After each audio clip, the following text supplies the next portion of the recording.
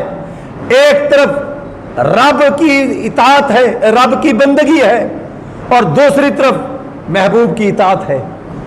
حضرت علی تو امتحان میں آ گئے نا کہ بندگی کو دیکھوں یا اطاعت کو دیکھوں. ایک طرف رب کی بندگی، دوسری طرف رسول کی اطاعت. ایک طرف نماز یعنی الصلاۃ، اور دوسری طرف نماز کو پھیلانے والے، بتانے والے رسول اللہ کا عمل. ایک طرف ہے رحمت اور دوسری طرف ہے رحمت للعالمین. ایک طرف ہے سجدہ، دوسری طرف ہے سید الساجدین. امتحان کی حالت میں آ کر حضرت علی نے کیا کیا؟ عبادت کو چھوڑ دیا، اطاعت پر بیٹھے رہے، سجدے کو چھوڑ دیا. اور دوسری طرف ان کا بیٹا بھی تو تھا امام حسین، تو انہوں نے بھی تو اطاعت کی تھی، اور اطاعت کے لیے سجدہ کر رہے ہیں. ادھر اطاعت کے لیے سجدہ چھوڑا جا رہا ہے، ادھر باپ ہے سجدہ چھوڑ رہا ہے، ادھر بیٹا ہے سجدہ ادا کر رہا ہے. وہ بھی اطاعت میں، یہ بھی اطاعت میں، باپ بھی اطاعت میں، بیٹا بھی اطاعت میں. ارے حسین بھی اطاعت میں ہے، اس کا بابا حضرت علی بھی اطاعت میں ہے. نہ ایسا سجدہ کسی نے ادا کیا، نہ ایسا سجدے چھوڑ کر اطاعت کسی نے آج تک قیامت تک نہیں کی. اور دونوں نے بتا دیا لوگوں عبادت وہی ہے جو رسول اللہ کی اطاعت میں کی جائے، اور اگر اطاعت بغیر اطاعت کی عبادت کی جائے تو رب کو وہ قبول نہیں ہے. لہٰذا اللہ اور اس کے رسول کی محبت کا واحد حل یہ ہے کہ رسول اللہ کی اطاعت کی جائے. رسول اللہ کی جب اطاعت کریں گے تو پھر ہم کامیاب ہوں گے. جب کامیاب ہوں گے تو ہمارا خاتمہ نبیوں کے ساتھ، پھر صدیقین کے ساتھ، شہداء کے ساتھ اور اولیاء کے ساتھ ہوگا. اور دعا کرے مالک کچھ رہے یا نہ رہے، کچھ ملے نہ ملے، تیرے محبوب کی سچی محبت ہمیشہ ہم سب کے دلوں میں رہے. آمین. وآخر دعوانا ان الحمدللہ رب العالمین. لا الہ الا اللہ محمد رسول اللہ.